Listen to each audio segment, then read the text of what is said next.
I need all the wins, yeah. Ain't no L's, I gotta get a no call to quits, yeah. Gotta keep on moving no matter how hard it gets, yeah.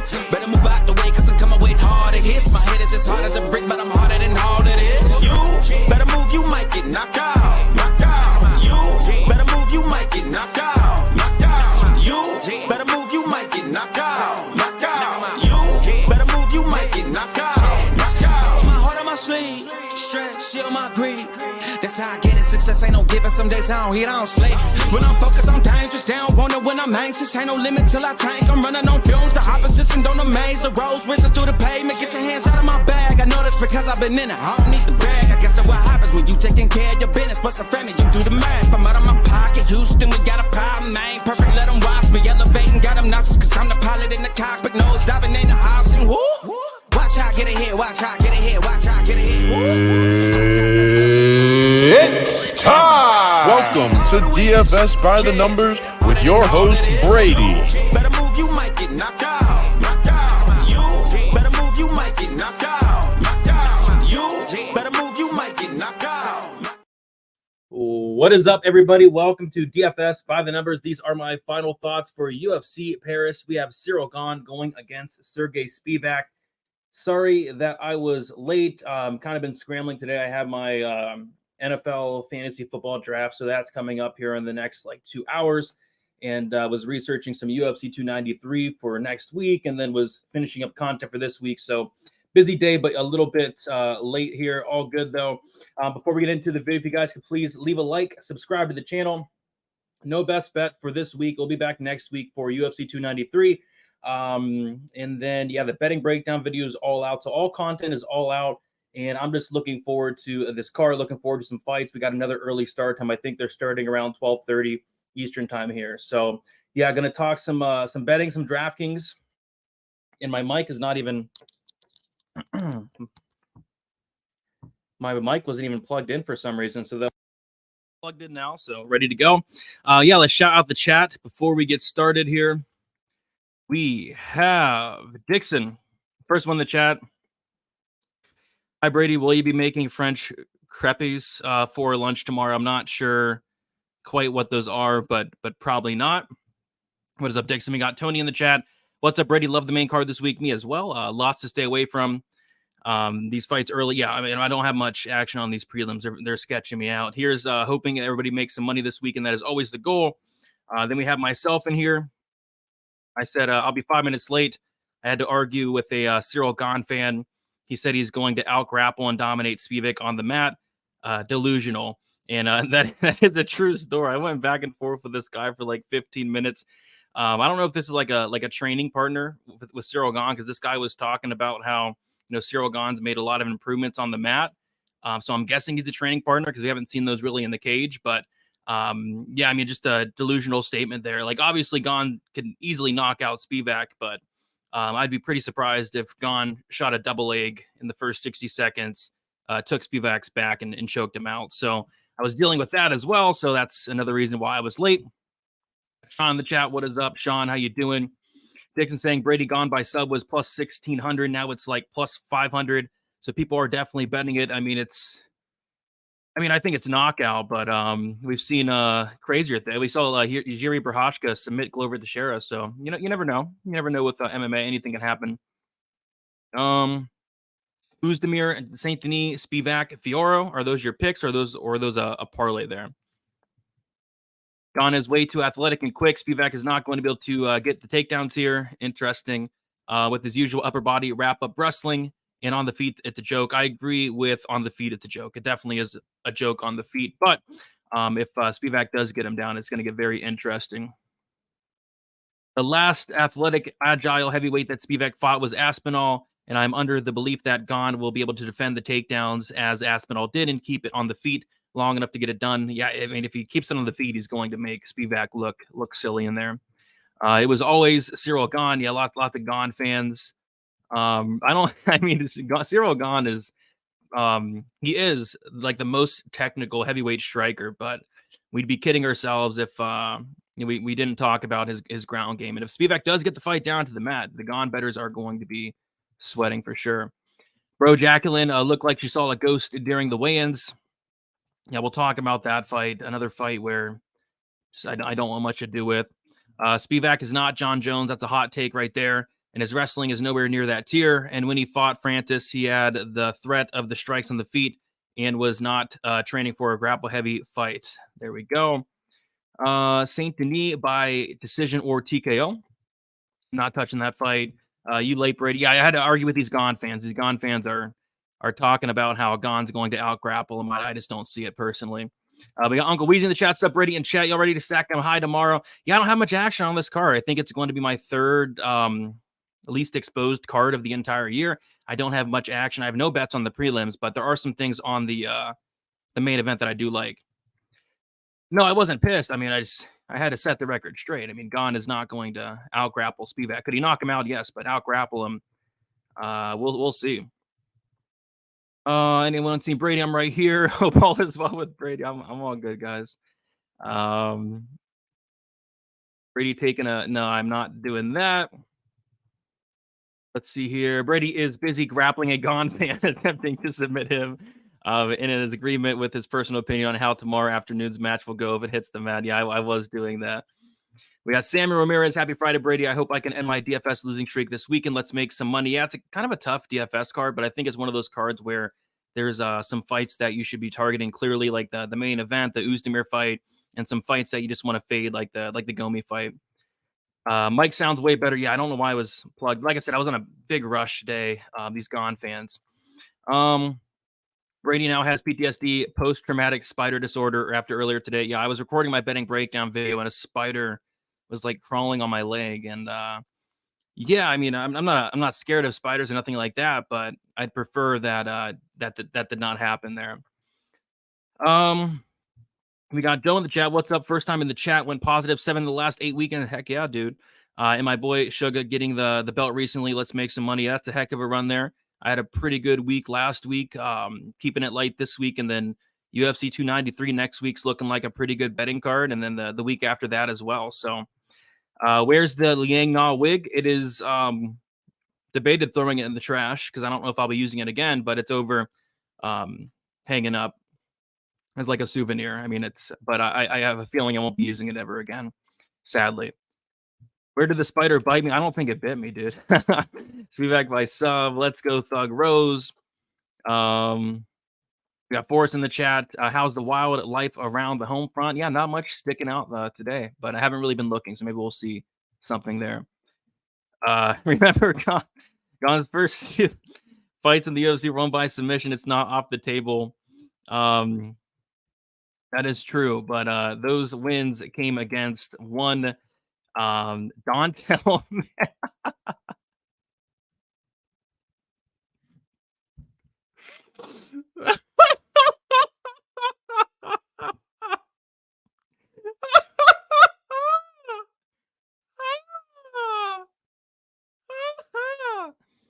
Dontel Mays and Rafael Pessoa.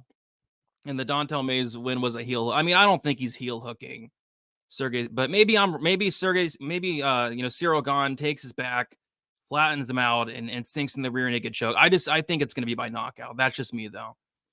Gonna make it to the book in the first time in the time for the Silva bet. Missed every other play on the card. The Silva bet. What's the Silva bet? Rose is so ass. Disagree.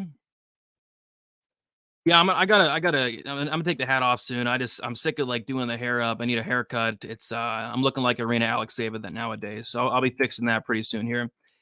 Mays got leg locked by a white belt. That it's funny just even just thinking about it. Spivak's biggest wins are Derek Lewis and Ty. That is true. That is true. Dante is terrible. Yeah, I mean he's not great. Yeah, I think we should get into it, guy. I mean, we should move on. We got Moises in the chat. Spivak is a judo black belt, a Japanese jiu-jitsu black belt, sambo champ. Yeah, I mean, Spivak's no joke in terms of, the grappling, the striking, not so much, but we'll see. That's why this is such a very intriguing matchup for sure. So, yeah, I mean, it was just pretty hilarious there, but we should move on, guys. And we're going to start with the first fight on the card. And we have Jacqueline Kavikachi going against Zara Fern. And this is a matchup that I researched this fight last Saturday, right? And it's saying it's a bantamweight fight, and I start to laugh out loud because Zara Fern is not making bantamweight. And then it turns out, I think it was like Tuesday night, like late Tuesday night or Wednesday, and all of a sudden, oh, it's a catchweight, which that makes more sense. But I'll be honest, I liked Kavikachi a lot more when I thought this fight was at bantamweight, just due to the fact that I didn't think Zara Fern was even going to be close to making bantamweight, and B, if she somehow did make bantamweight, I thought she was going to be very highly compromised going into the fight. So the fact that this fight is at catchweight, I think it's a big bailout in favor of Zara Fern. And not to say she wins this fight, because I don't, but maybe it helps her durability a little bit more. Maybe it helps her cardio. So if this fight was at bantamweight, I think Fern would have missed weight, because she really struggled to make catchweight today. She actually missed it initially. She weighed in at 140.5. She had an extra hour to go cut. She ended up making it. And I'll tell you right now, I posted it on Twitter. That was the happiest I've ever seen somebody make weight for a catch weight ever. I mean, it's like she won the Super Bowl. I mean, it reminded me of myself whenever I cashed a Nate Landwehr sub 2 prop. I mean, that's how happy Zara Fern was today at the weigh-in. So she would have not made bantamweight. So since this fight is at catch weight, I'm just going to stay away. I mean, it's a low-level fight, a very low-level fight. Should Kavikachi be minus 350 to minus 400 against anybody? Absolutely not. But at the same time, how could you put your hard-earned money on Zara Fern? And I was saying on my betting breakdown video, like, if I bet on Zara Fern and she lost the fight, I probably wouldn't show up the next week. I'd probably, just pack it in, just stop content for good, because I would not be able to look at myself in the mirror knowing that I put any amount of money on someone in Zara Fern who is 6-5, 39 years old, 0-3 in the UFC. It just wouldn't, really bode well with me. So I will not be betting this fight, and I have no interest in this fight. I really don't. I think that the UFC, just some of these matchups, I feel like they're forcing these France fighters on us. Like, should Zara Fern be on this card? No, but she's French. Let's throw her on and see what happens. So I'm not betting on this fight. If anything, it's probably some Kavikachi on DraftKings, 9,400, super expensive. But I do think she goes out there and potentially finishes Fern in this matchup. So, but overall, a fight that I'm not too excited about. Let's see here. Dixon making Kavikachi jokes on all channels. Where's the Kavikachi joke? I would like to see it. I got you. Kavikachi, because Fern's old. No, wait, I don't get it. I actually don't get it. So explain that to me, Dixon. When Kavikachi's right hand lands, Fern's gonna quit. Yeah, I think she probably quits as well. I think Kavikachi probably gets her out of there. Kavikachi's one loss comes to a woman whose record is now 6-5. Something to think about. Yeah, I mean, I'm not even thinking about betting this fight, so I'm not really going to think about it too much. But Rose Namajunas is going to get smashed. I think she probably loses. I don't know about getting smashed, though.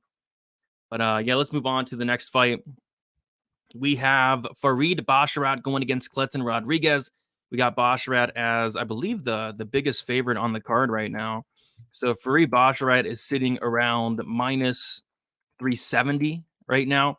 And yeah, I like Basharat here. Clinton Rodriguez, he did show up with that blonde hair today. He is training at Shoot the Box Diego Lima with, Charles Oliveira in them. But he is coming up a weight class. This is a guy that has continuously struggled to make flyweight. And I think it's a pretty tough matchup for him at bantamweight. I think Farid could hang in the striking, but I think where Farid is going to pay off this price tag is going to be in the grappling department. We've seen Clayton taken down. We've seen him held down by flyweights like CJ Vergara. So I see no reason why Farid Basharat shouldn't be able to go out there, take him down, and once he does take him down, stay on top, win minutes, and probably grind out a decision. I saw the the round 3 decision prop for Fury Basharat. I think that could be a decent way to get the price tag down from minus 370 to like minus 150. But outside of that, I don't have a ton of interest in this fight. If you're looking for a parlay piece, I don't think Farid Basharat's the worst parlay piece on the card. And I actually do have a parlay on this card. And it's my first parlay since UFC 292 in July. But I don't have nothing on this fight. I think from a DraftKings perspective, Farid is probably on a card that is super sketchy. He's probably the safest play on the entire slate. And he does have some grappling, wrestling upside to go along with it, takedowns, control. So don't mind some Basharat cash games and tournaments as well. Don't think he has like a crazy ceiling, but I think he's pretty safe this week. Brady Clint butchered her last name. He called her Kavikachi. Oh my gosh. Instead of Kavikachi, he must have been thinking of Guido, maybe. I don't know. I mean, some of these names are tough, though. I spent like all day Monday trying to nail these names down because some of these names are ridiculous, to be honest. So, and you have to get them right or you will hear it in the comments. So I tried my best to get some of these names down. Jack Della versus Holland. Jack is plus 110 thoughts. I haven't looked into that fight next. I think that fight is not on. Is it on 293? I think it might be on the card after that. If I'm wrong, let me know. But I have not looked into that fight yet. I typically don't like to bet Kevin Holland in general. So right off the bat, it's probably Jack or pass. But I really have to look into it. And I'm not, like I said, I'm not sure where or when that fight is. I don't think it's next week. I don't. I have 8 decisions. Yeah, I have like 7 decisions. I'm picking a lot of decisions. I believe this card will have 6 decisions or 7 decisions. Yeah, I'm going 7. I'm going 7 here. All right, let's keep moving on. Everyone was saying Kletson was going to be small for 135, but he looked bigger than Farid. Yeah, he did. On paper, Farid is supposed to have a 2-inch height advantage, but as we know, these guys lie about their heights. Like Jairzinho Rozenstruik says, he used to say he was 6'4". He did get caught in a lie, and I think the UFC bumped him down to 6'2". But I'm here to tell you, Jairzinho Rozenstruik is 5'11", 5'10" even. So yeah, guys lie about their height. I knew Kletson wouldn't be completely, small at bantamweight because the guy is missing weight at flyweight nonstop. Get your garlic out, yes sir. What is up, Monk? And Monk has 9 decisions, 9 out of 11. And yeah, that's what I thought. The September 16th card. That's gonna be a very good card. Very good card. And even 293 next week is good. So we'll move on. We have Joslyn Edwards going against Nora Cornell. Yeah, I'm not going to spend too much time on this fight. I will not be betting this fight. I don't have any interest in betting this fight.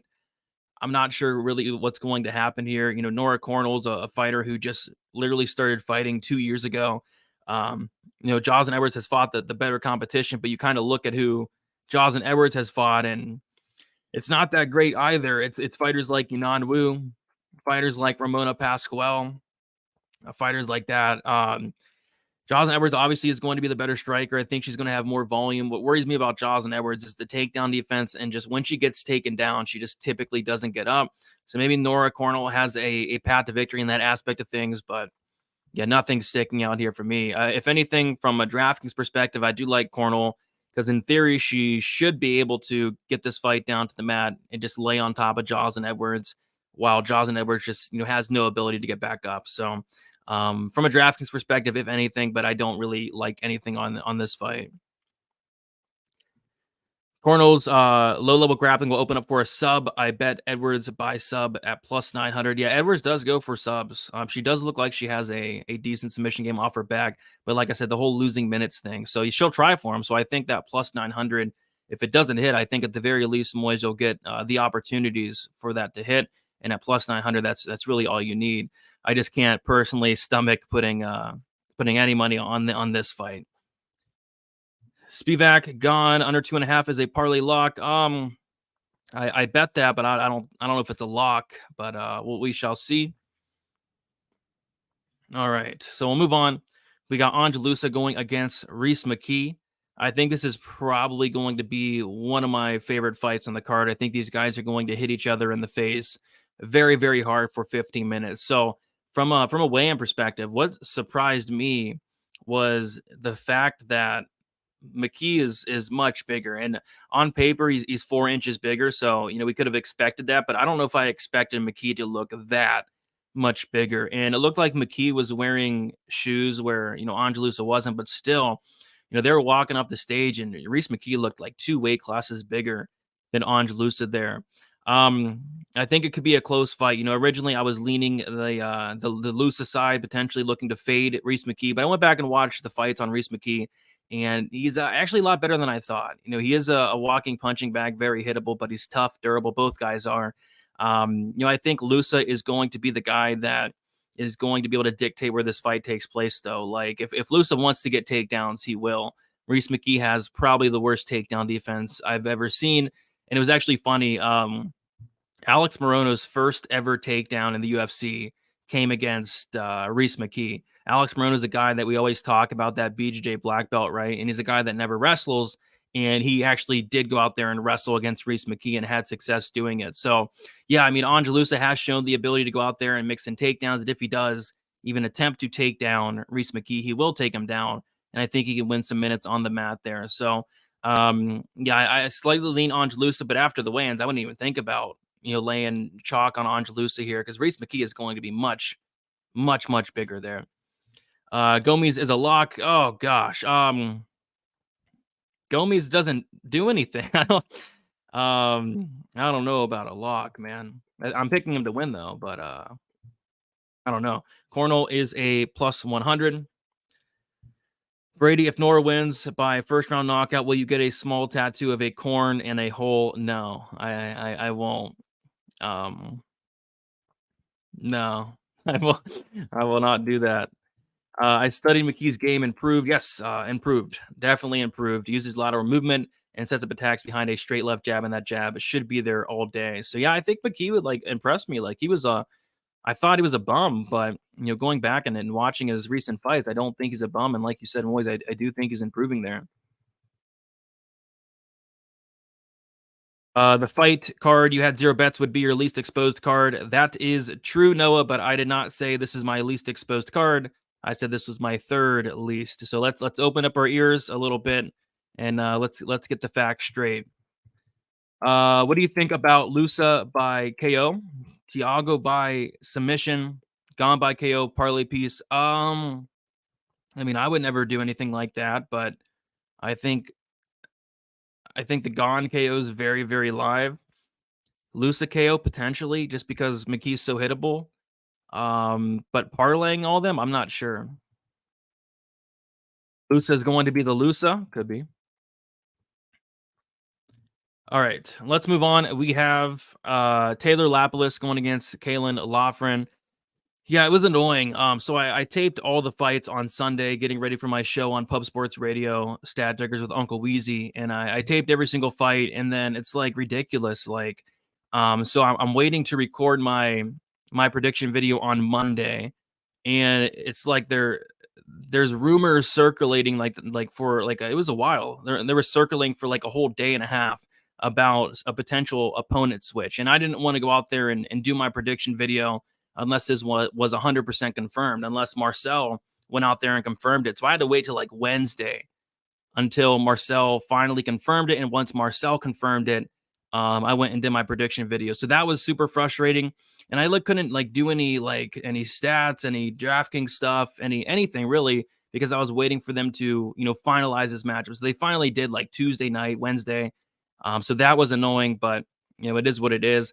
And I'm just not sure what Lofran's doing. I think it was a ridiculous idea for him to agree to this. It makes no sense whatsoever. He had a very favorable matchup against Yanis Gamory.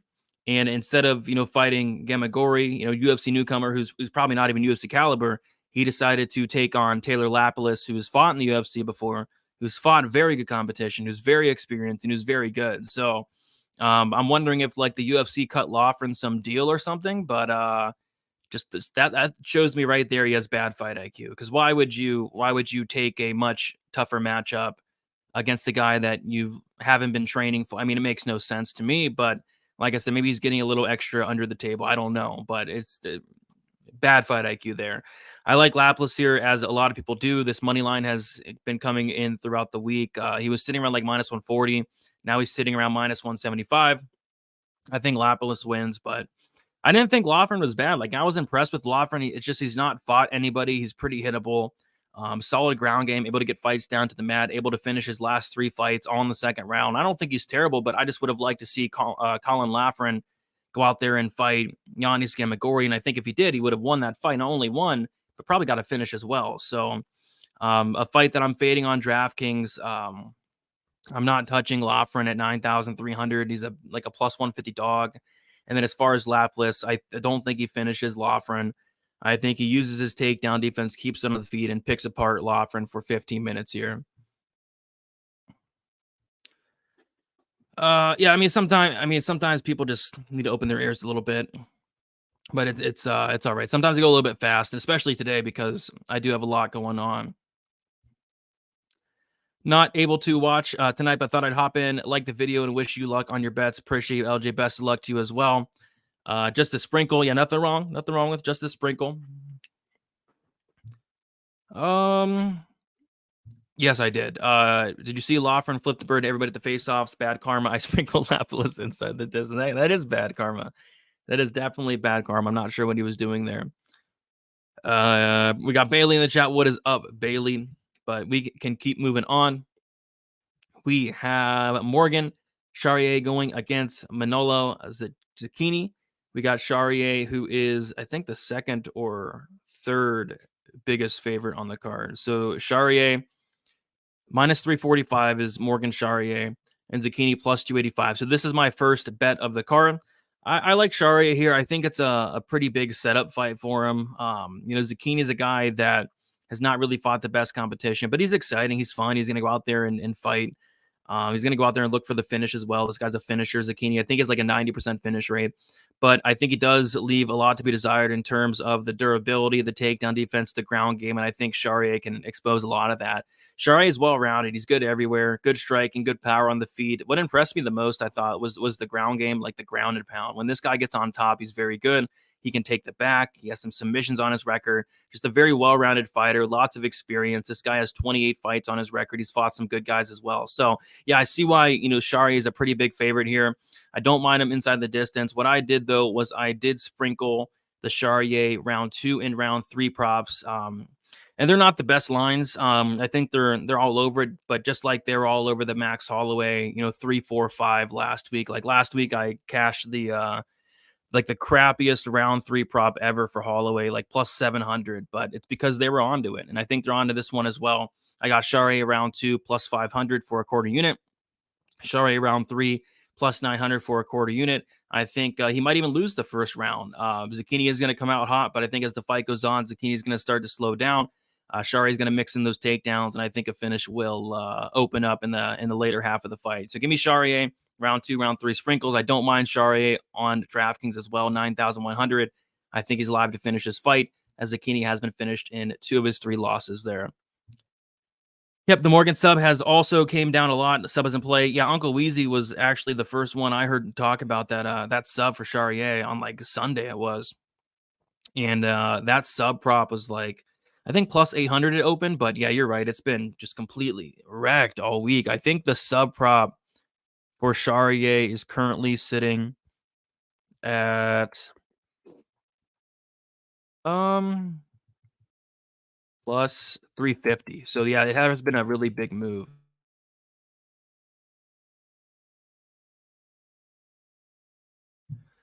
Let's see. After that Rose put on the crap performance with Carlos Esparza, it made me lose 2 big bets. I decided to fade her every chance I get after that, and this is a great first chance Fiorot for the win. Yeah, I'm not betting on the fight personally, but I am picking Fiorot there. I don't think we should fade her because of the performance, but I think there are some other reasons to like Fiorot there. All right, here. Plus 500 for the sub, yes. All right, let's move on. We have, for some reason, I mean, this is supposedly on the main card, which I'm not sure what's going on here. but apparently they put William Gomis on the main card, which is probably the most ridiculous thing I've ever seen in my life. I mean, this is the worst fight on the card. So William Gomis is the most risk adverse fighter I think I've ever seen. Even like outside the UFC, he's backing up to the back of the cage and just doing nothing, barely outpointing his opponents. Like in the Francis Marshall fight, he made that the most boring fight ever. This guy lands less than 2 strikes per minute. It's ridiculous. 39% accuracy, but his striking defense is like 81%, and that's because he doesn't do anything. He runs away the entire fight. So I see why people are taking some shots on the dog here, just because William Gomis should not be minus 240 against anybody. Like, so today I walked into my office and I saw this plant. I saw this plant in my office on my desk, and I asked my wife, I said, who put a plant in my office? And she said she did, because she wanted the plant to get them sunlight. I think if you put this plant against William Gomis, I think it'd be a competitive fight, because William Gomis won't be landing much more than this plant would land. So if you're giving me this plant, plus 150, 160, 170 against William Gomis, a guy that does nothing, I think I might take a shot on the plant. So I see why people are taking the shot on the dog, just because William Gomis shouldn't be this favorite against anybody. He just doesn't do anything. So with that said, I got to pick him to win. I think he's the better fighter. He's going to be the much bigger fighter. And, Gamory, I don't think he's UFC caliber, but I will be fading William Gomis in the very near future. And he's probably lucky that Lucas Almeida pulled out of his fight, because I would have had a bet on Lucas Almeida. Lucas Almeida is a guy that will actually do things. So yeah, give me Gomis. I'm not betting this fight. I'm not watching this fight probably, and this fight's going to be terrible. But with that said, I mean, I've said that against the fights before, and they've surprised me. So maybe William Gomis goes out there with a chip on his shoulder, but I doubt it. This guy's going to run away for 15 minutes and win the fight. So give me Gomis. Horrible decision. Fade from a DraftKings perspective. I mean, you can give me this guy at 6,000. I probably wouldn't play him, because he's gonna score like 30 points. So give me Gomis for the win, but no interest in this fight. I'm not sure what the UFC's doing. Putting him on the main card. I feel like you can put any other card. Like I'd rather watch Nora Cornhole on the main card than this guy. William, the great one, Gomis by decision. I think it's absolutely by decision. William Gomis is not finishing anybody at all. I think it would be a competitive fight. You put the plant in there, and Gomis would kind of stick on the outside, use his footwork. Not much would be really going on. Yeah, the plant's not bad. Has a decent ground game, but it is what it is. You think Gamory can get it? I think it can make it competitive just by doing stuff. Or you don't think Gamory can get it? I don't think he's that great, man. And I think he's going to be seriously undersized here. Gomis probably wins another boring fight. But like I said, I will be sprinkling him in the near. I will be fading Gomis in the very near future. And yeah, somebody hit me up about that, because whenever I recorded my Prize Picks video, it actually wasn't out at the time, I don't believe. And yeah, William Gomis is not scoring anywhere close to 83.5. You wouldn't think, unless something like seriously changes. So yeah, I don't mind the lower on that. We got Glimbot in the chat. What is up? Sprinkled round 2, the round 3 Charriere. Let's ride. Yeah, I like those. I think it's late. All right. Let's move on to the next fight. Every fight from here on out is phenomenal. This is what makes the card. I mean, these prelims are kind of rough, to be honest, but this main card's outside of the Gomis fight's pretty dang good. So we have Volkan Uzmir going against Bogdan Guskov. This is going to be a parlay piece for me. I like the violence here. I like the under.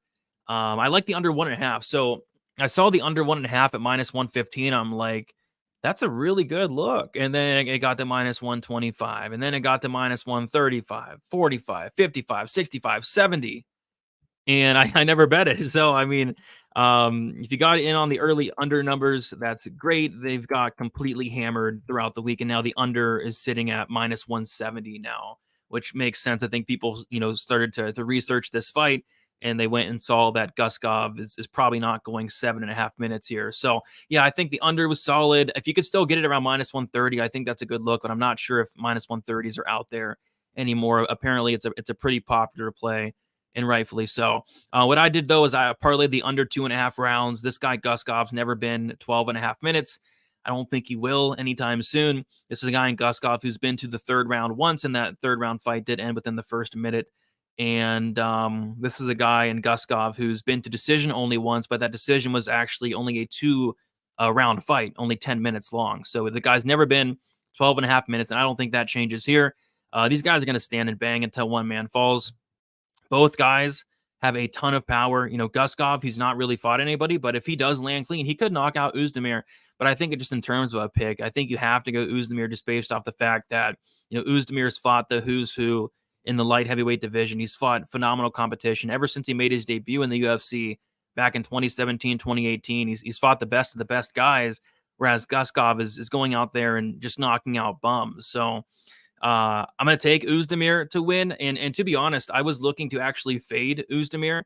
I don't like how he's been looking lately. I think, you know, Uzmir may be on a decline, but even a declined Volkan Uzmir should be able to go out there and knock this guy out. I think somebody gets knocked out within the first 5 minutes, though. So parlaying up the under, we'll talk about the other parlay piece in the main event. I'm sure you could guess it, but I think somebody gets served here and pretty early on as well. From a DraftKings perspective, I think it's a great fight to target. Volkan Uzmir, first round knockout upside, second round knockout upside, and Guskov, if he wins, it's only a first round knockout. It's only a first round knockout there. So great fight to target on DK. Going to be very heavily exposed to it. Uzmir by KO, yeah, I think so. I think Uzmir by KO is like +110 around there. No tat. Yeah, this guy does look like Anthony Smith. He looks like a more terrifying version of Anthony Smith. I mean, this guy, Guskov's just horrifying to look at. I mean, I was doing my prediction video and I just couldn't, like, out of the corner of my eye, I just looked down, and this guy freaks me out a little bit. I mean, this is a guy that, you know, could play like a serial killer in like a horror movie. I mean, I could see it. So if fighting doesn't work out for Bogdan Guskov, you might see him in like the next, you know, Texas Chainsaw Massacre or something like that. I mean, this guy is just hideous to look at. One of the most terrifying fighters I've ever seen. Let's see here. Is Guskov a bum? I don't know if he's a bum or not, but he's been beating bums. So we're going to see just how good, you know, Guskov. If he beats Volkan Uzmir, I mean, that would be just a massive win. You know, Volkan's a guy that's fought, you know, Yuri. You know, he's fought Magomed Ankalaev. He's fought, you know, DC back. I mean, he's fought everybody. So if Guskov went out there and beat Volkan Uzmir, that would be a massive, massive win for him. And yeah, I don't think so either. He's very, very hittable. Rating my nuts for thinking Volkan decision is the play. I honestly think he has so much to lose. He can't take an L here. He can come out very conservative and chase a late finish. His family is there. Yeah, we could see a conservative version of Volkan Uzmir. We kind of saw that in the Paul Craig fight, but I think we saw that conservative version in the Paul Craig fight because, he, like you said, he wanted the win, and then secondly, Paul Craig is very dangerous. So when Volkan dropped Paul Craig, obviously he's not going to follow Paul Craig to the ground. He fought very smart, whereas with Guskov, if he does hurt Guskov, I don't think he's going to let him off the hook 50 million times like he did in the Craig fight. So I don't think you're crazy, but I think if he does hurt Guskov, he's going to get him out of there. Volkan hasn't finished a fight since 2019. Nervous to bet him, but I do like the fight to end by KO. Yeah, I was looking at the fight to end by knockout as well. It wasn't the best price in the world, but it could be a potential parlay piece. And you're right, he hasn't finished anybody in a long time, but I mean, look at who he's fighting. Nikita Krylov. You don't finish Krylov unless it's by submission. I mean, Krylov's been submitted like 50 times, but he doesn't really get knocked out. Magomed Ankalaev, a guy that, you know, very tough to finish. Obviously, Jiri Prochazka. Alexander Rakic is very tough. Ilir Latifi, nobody's knocking out Latifi. And then obviously he probably should have finished Paul Craig, but like I said, he was being very conservative there. So he's fighting some very good guys. His last finish did come against actually, he did finish Ilir Latifi. What am I talking about? But his last, yeah, Ilir Latifi finished him, and then he also finished Jimmy Manoa back in 2017, and also Serkinov as well. So, yeah, we'll see. Yeah, he kind of hurt Jerry. Jerry got hit a lot in that fight, but he kind of wobbled around a little bit. I remember that as well. Plant by submission. Carbon dioxide. Let's go. Yes, the plant. He's a live dog. The plant is a live dog. All right. We'll move on. We have Benoit Saint Denis going against Thiago Moises. We have Benoit Saint Denis around the minus 150 range. Never mind. Wow. Whoa. Never mind. Minus 172 for Benoit Saint Denis now. So yeah, money has came in on Saint Denis as of late, and Moises currently sitting around plus 147. So yeah, I didn't think the line was going to move much throughout the week. Initially there had been some money coming on Benoit Saint Denis, went from like minus 110 to like minus 130, minus 150, and then it kind of stayed there for until now. And then right now we have Saint Denis around like the minus 169 range, minus 170 just about. So yeah, this is a fight where I'm staying away from this fight. It's a fight where it's just one of those fights where Thiago Moises, I think, is the more skilled fighter. I really do. I think he's the better technical striker. I think he's the better grappler. He's fought the better competition. There's a lot of reasons on paper to like Thiago Moises, but sometimes, the better fighter, the better skilled fighter doesn't always win. Saint Denis is a guy that has that dog in him. This is a guy in Saint Denis who's very dangerous. He's the more dangerous guy in this matchup. And although his striking is not that great technically, this guy throws a lot and he throws with some serious power. So yeah, on the feet, the better tactical striker is Moises, but the guy that's going to be going out there like a wild man and landing hard shots is going to be Saint Denis.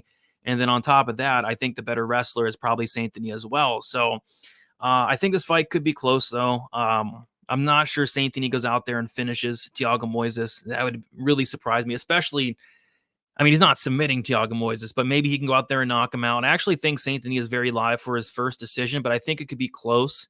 And I think it could be a fight where it's back and forth. Both guys have their moments. We are in Paris here, so if it does go to decision, it is going to probably favor a guy like Saint Denis.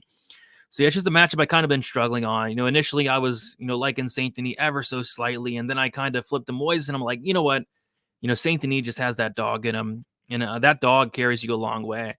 So, like last week in the Aaron Blanchfield Tyler Santos fight. Santos was looking very good early. She was looking like the better fighter. She was stuffing all the takedowns. She stuffed all the takedowns, Tyler Santos, against Aaron Blanchfield. She was piecing her up on the feet. And I was watching that fight like, Santos is destroying Blanchfield. And then the second round comes around, and Blanchfield is just shooting takedowns relentlessly, showing that dog. And that dog that Aaron Blanchfield had, that won her the fight. She wasn't getting any takedown. She wasn't doing much, but she was consistently pressuring, being active, and trying to get the fight down to the mat to the point where it kind of broke Tyler Santos, as the fight went on. So, and that's kind of like Saint Denis. I don't think he's the best fighter in the world, but he has that dog in him. So give me Saint Denis, but ever so slightly.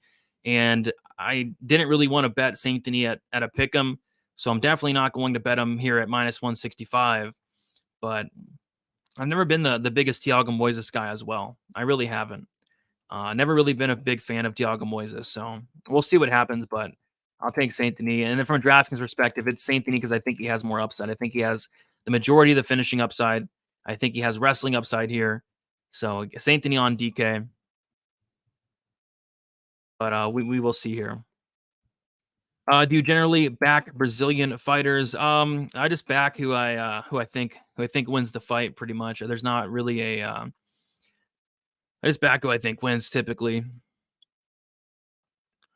Bogan's gonna get fraud checked. I think it's very likely there. How excited are you for this early card? 1 to 10. My score is 8.5. If you want me to be honest, not that excited, to be honest. I'm more excited for 293 next week, and then the UFC Noche card, I think, is on the 16th with the Valentina Grasso card. That card's looking fire. This card, the prelims, I'm not in love with, and then I really like the main card, but I'll say it's like a 4. I'm not too excited. Thiago's gonna get bullied. He could. Moises has great grappling. He does. This guy is a world champion, BJJ black belt. Thiago is the much better grappler. Absolutely, he is. Moises' first round standing RNC. That would be a heck of a call, Melon. I could see a split. Going to be a great fight. Yeah, absolutely. Anthony is at home. He is at home.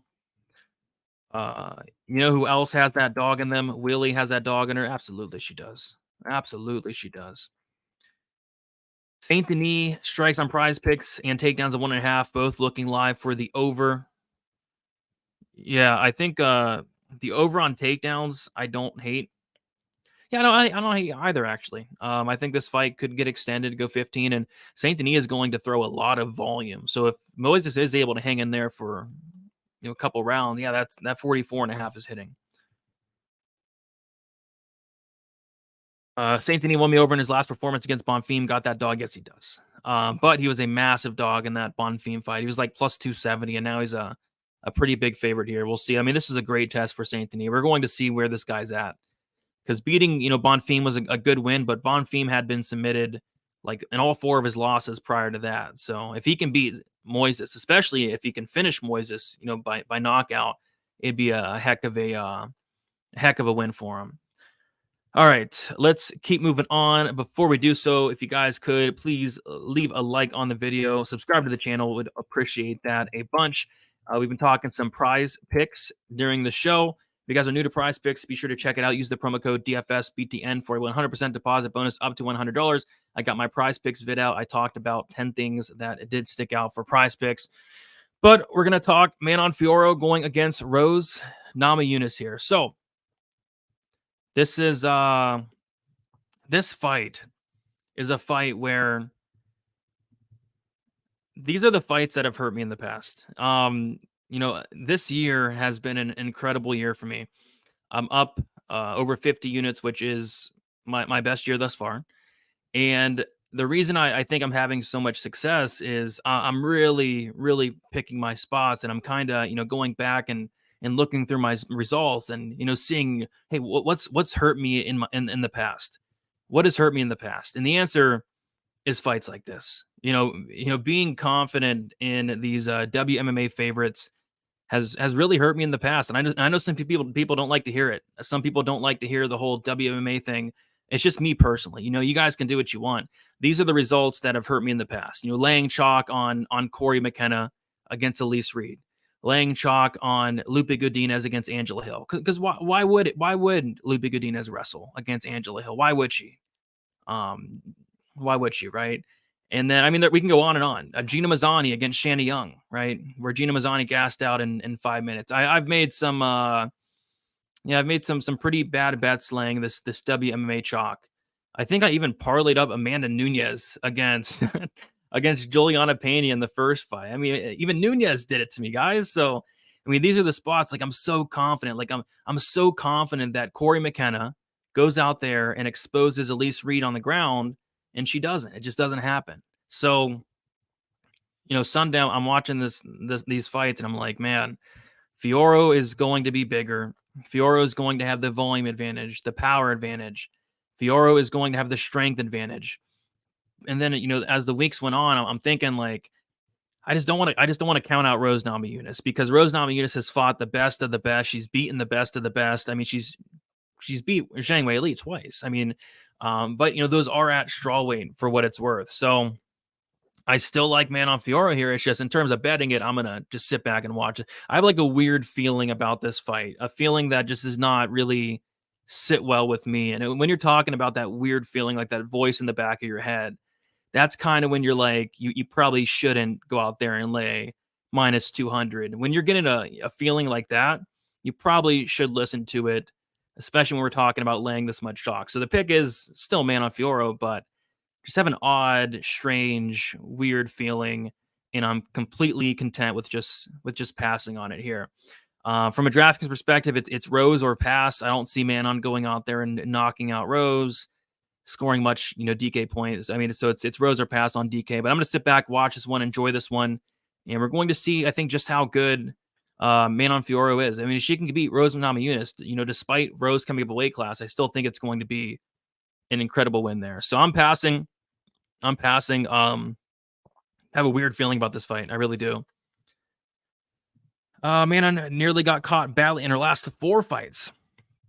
There were some, interesting moments in the Maya and the Chukagan fight, but I don't know.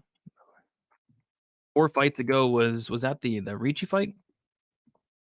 4 fights ago was the Ricci fight. Ricci didn't have any moments in that fight, Sean. Mario Bueno Silva, I don't think Silva had any moments in that fight. But yeah, Jennifer Maya had some moments, and then Caitlin Chukagan as well. Yeah, size, volume, I think should be enough. Rose is definitely going to be bigger. What? What do you mean? Bigger than Fiorot? Or you mean smaller? Yeah, Rose is going to be smaller for sure. I think that's what you meant. Rose will win. Mark my words. They're marked. They are marked, Gunny. Mark them down. Rose isn't even with Trevor Whitman this camp. It's only her and Pat Barry. I was going to say the same thing before I even saw it. Good luck with that. Good luck with that. Man in for now we're just being ridiculous, Melon. Man on first round standing TKO. We have props for Rose crying post fight. I don't know. I would be kind of surprised if Man on finished Rose Namajunas, to be honest, Melon. But we'll see. That'd be another heck of a call. Melon has some hot takes, that's for sure. I'm just gonna enjoy this one. That's my exact thinking. I'm just gonna enjoy this one. Right in with Rose. I mean, you're getting dog odds.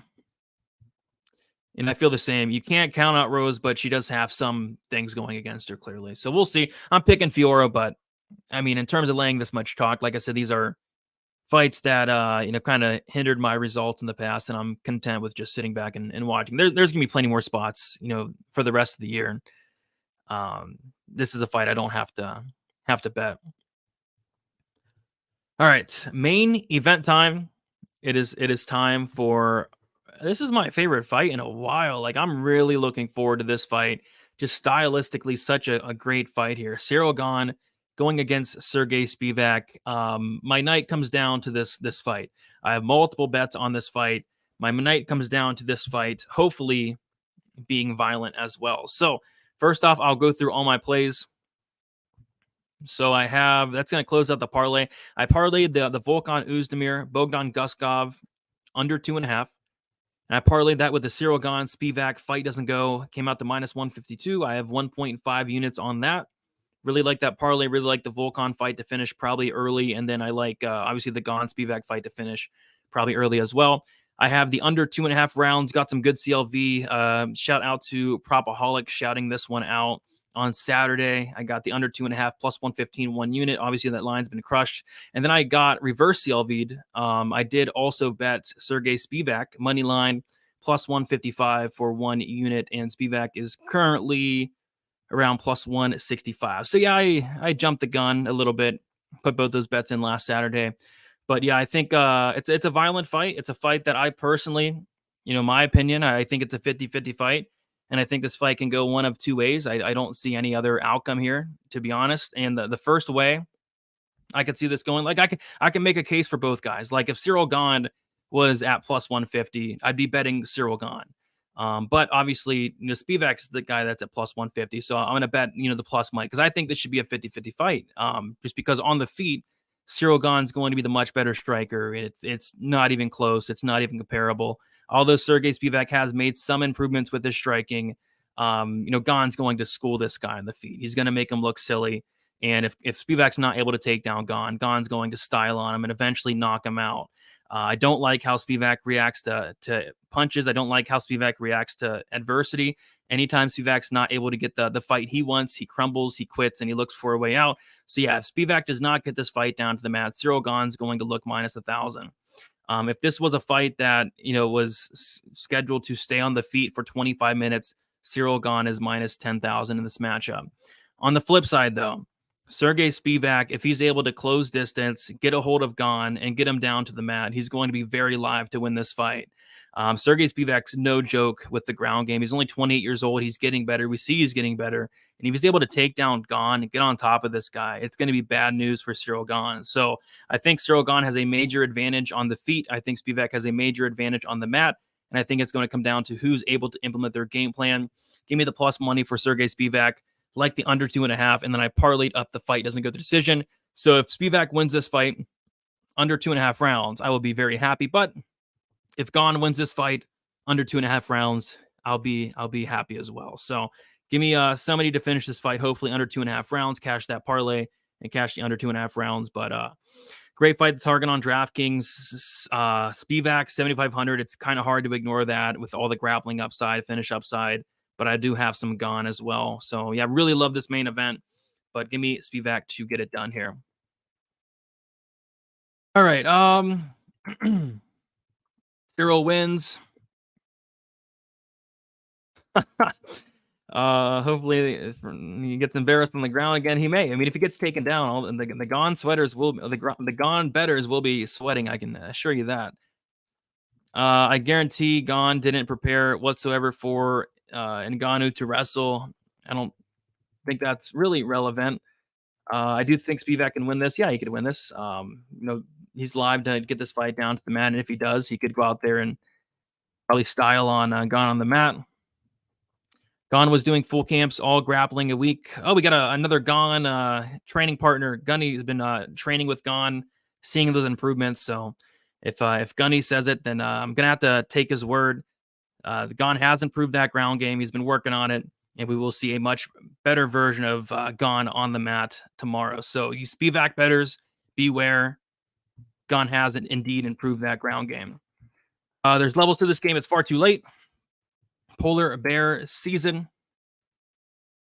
Bro, Gane is going to stop. I mean, I don't know where the recency bias is coming from. Gane's literally a moderate favorite, but it is what it is.